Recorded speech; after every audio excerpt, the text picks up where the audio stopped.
on the Dream first part. build, any engine, any chassis. It has to be a classic car, Yes. though.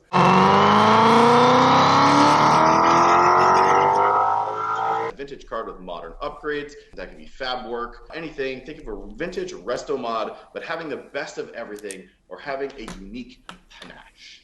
Chad, did you put any thought to this over the last week or two that Aaron sort of talked about this or was wanting us to sort of debate the topic to help get also chat involved? And this topic isn't just for us. Like, we're going to talk That's about it. You're going to watch us. We're going to like talk about it. What do you guys think in that sort of topic? On the Dream first part? build, any engine, any chassis. It has to be a classic car, Yes. though. To Yep. answer your question, did I put any thought into this? I never not think about this. I have so many ideas bouncing around in my head, from like the tame to just to be annoying, and it's something we've talked about on stream before. Like, but putting a Toyota V8 in a Mark IV Supra just to annoy people, I would love to do. But I mean, I think the one we talk about the most is I would absolutely love to get my hands on a 510 coupe, put in a modern, high revving, small displacement 4-cylinder engine like a Honda K series, rev it to the moon, 9,000 plus RPM redline. Yeah. Apparently with those cars you can actually graft like S13 subframes into them, so you can get things like, I don't know, an independent rear suspension, basically wheels, brakes, all the stuff they make for the S chassis, specifically the S13, which is ample. And then you just have like a back canyon cruiser with 350 horsepower, a massive red line, and just an awesome, fun car in classic styling. What kind of transmission? You're probably looking at something like a CD009 or something like that. You know, something basic. But what would you want as a transmission in that? Mating not an option. Like, if you had your choice of transmission, what would you put in there?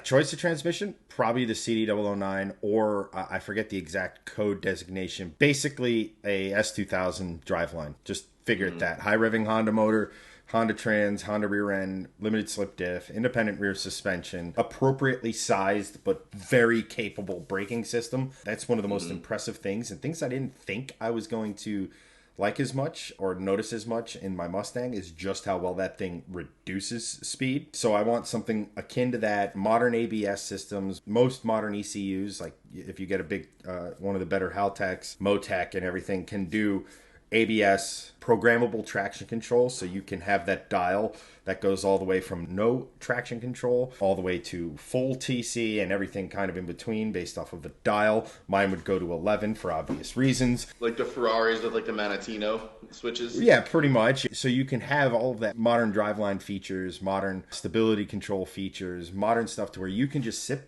back and just focus on rowing your own gears, driving through your favorite back road, and you don't have to worry about like, you know, let's just say you did the swap and left the live rear axle in the back. Well, that's going to want to get a little sideways. And I'm not saying sideways can't be fun, but it should be done in a controlled environment, because you don't want this, what, let's face it, what would be a $150,000 build wrapped around a tree. Eventually, money no object, the entire body would be carbon fiber, modern interior laid over old school lines kind of deal. So like the dash binnacle would look classic and things like that, but behind it would be a modern digital dash to monitor everything in the car. Nicer look than that, maybe like a classic tack somewhere. Basically, I like the modern screens. I like the fact in my Mustang that I can scroll through and look at every data point that is important and not have like 10,000 different gauges. Have it be in one centralized location. Modern looking but hideable stereo system, something that has like CarPlay functionality, something that I can do GPS with, even though like nowadays with CarPlay you can get GPS off of your phone displayed on the dash. Like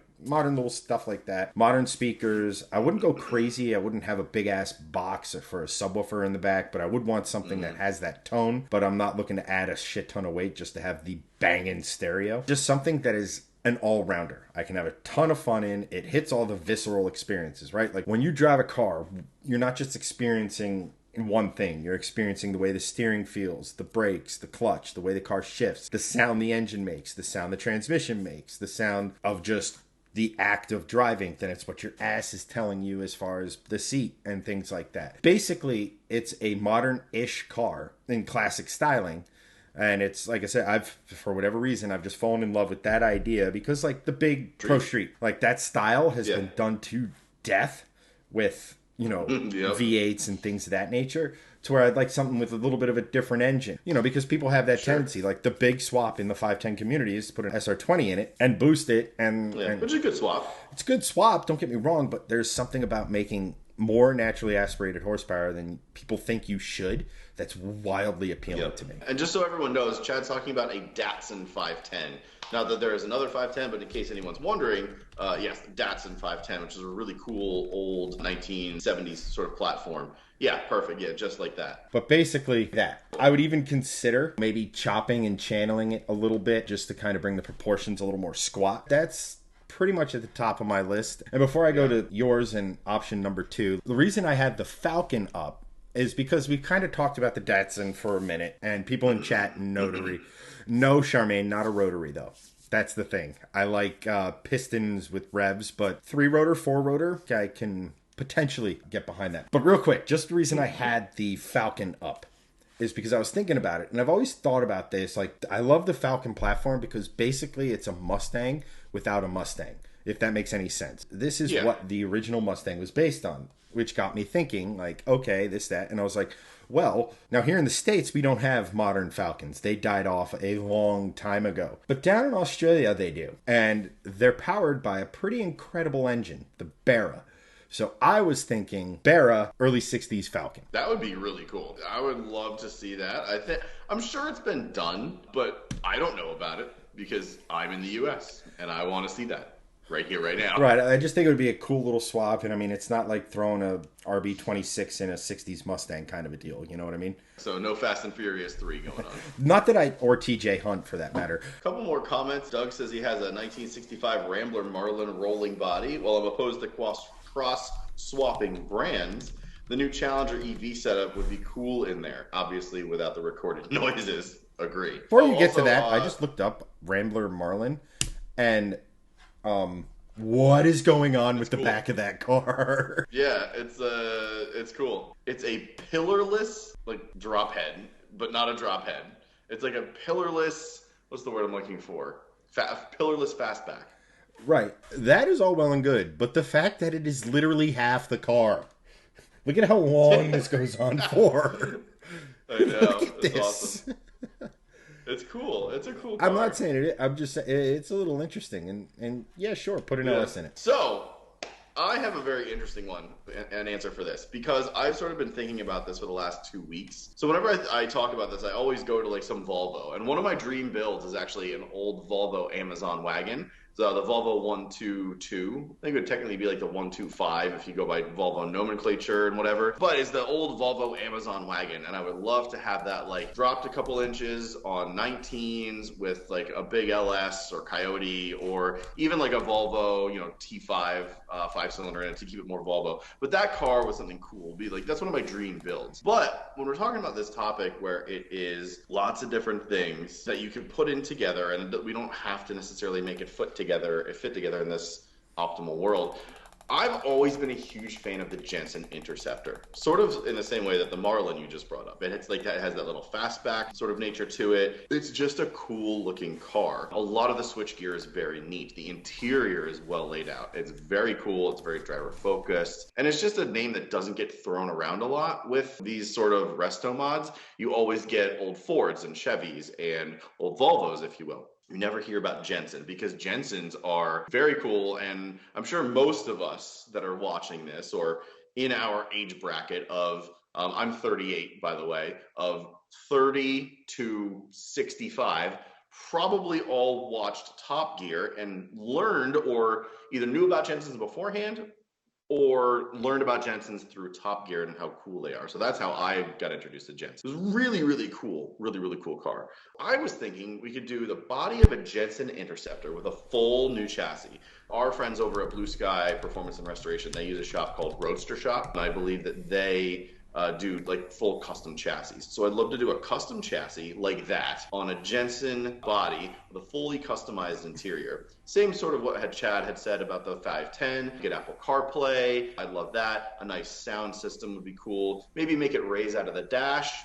Something interesting, not just like shove it in the center console. Because I think the switchgear in those cars are very, very cool, and they're period correct, and they're just neat. So I wouldn't want to touch that as much, or just maybe make it a little bit more modernized in another way, like a screen that comes out of the dash, like I said, that would be a cool thing to do technology-wise. But what I'd love to do is throw the V12 from the old Mercedes S600 in the 90s, which is basically the Pagani Zonda engine. So that V12, and I'd love to stick a gated manual shifter on it, like the Graziano 6-speed from the Aston Martin V8 Vantage of the era, but also that transmission is in the Lamborghini Gallardo of that generation, and the Audi R8 of that same like generation, like the mid 2000s. So like a gated manual 6-speed with a Mercedes V12 out of a Zonda in a Jensen body with a custom chassis. I think that would be a pretty sick resto mod build. That's just a cool shape, and I'm a big wagon fan. I'm a big coupe fan. This is like a nice fastback shooting brake sort of look to it. So I love this car, how it looks. This is like if Jaguar updated the E-Type and made it more family friendly. That's what I imagine. A point of order, just real quick. What?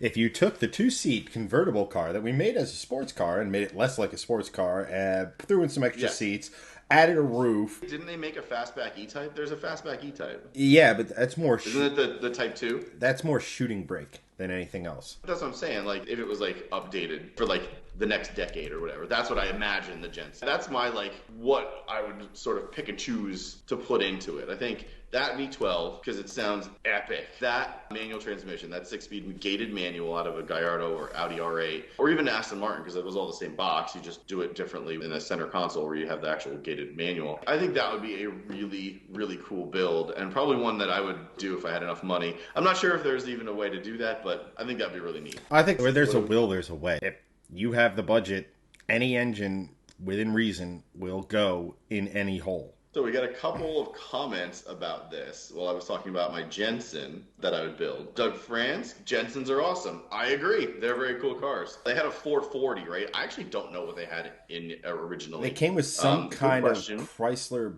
big block that was during the neutering of big V8s in the mid-70s. So it was like an obscene amount of cubic inches with like 200 horsepower. Aaron makes an interesting point. Volvo 1800 ES, which is the very famous P1800, just the shooting brake version, because there was a coupe version and a shooting brake version. The coupe version is famous for the guy who drove 3 million plus miles on the same car, which is very cool. But there's a shooting brake version of that, but that's the 1800 ES. With that engine and tranny, could rival Cyan Racing. 100% agree. And then Justin, only limit is your imagination. I agree. And that's sort of what Chad was saying. Only limit is your imagination. Right, I mean, this kind of stuff. So a very interesting one that we can kind of like debate to death, I think. Oh, absolutely. There's so many. There's just so many. Like, I've always wanted to play with the Toyota V12. Yeah, out of the Crown, right? Yeah, the 1F or the 1G something or other, I think is its designation. Yeah. And contrary to popular belief, it is not simply two 1Js in a V. It's a completely different setup. And ironically enough, it has two ECUs to run each bank. If you're going to play around with them, you're just going to throw a standalone on it because it's just the way to do it. There's some crazy builds out there. A guy made a custom ITB setup, custom everything. It was built by Top Secret. This Supra was completely custom. Yes. In the engine. I remember this thing. Ironically, those are the stock intake manifolds on them, but the pistons and stuff, everything is custom, and it's making well over 1,000. The builder of it is actually very famous. Smokey Nagata. That's where like my head's like, if you did a Supra, and I actually dig this body kit. It kind of gives it almost like an F550 Maranello vibe. It's just a really good body kit, if I'm not going to lie. Yeah, because it's not like crazy wide, and it's not annoying. Like, Liberty Walk kits are annoying. They're bolt-on. They don't look good. The ones that actually are just not bolt-ons, that are sort of like full-body kits, they're just massive. They're like, like a foot wider. This is like a couple inches, a little bit of a deeper dish mag for the offset. Like, that's the way to do a wide-body kit. That's my favorite Supra body kit. A turbocharged 1UZ making close to 9,000 horsepower just to annoy Supra-ists. I would love to do that. I just think it would be hilarious.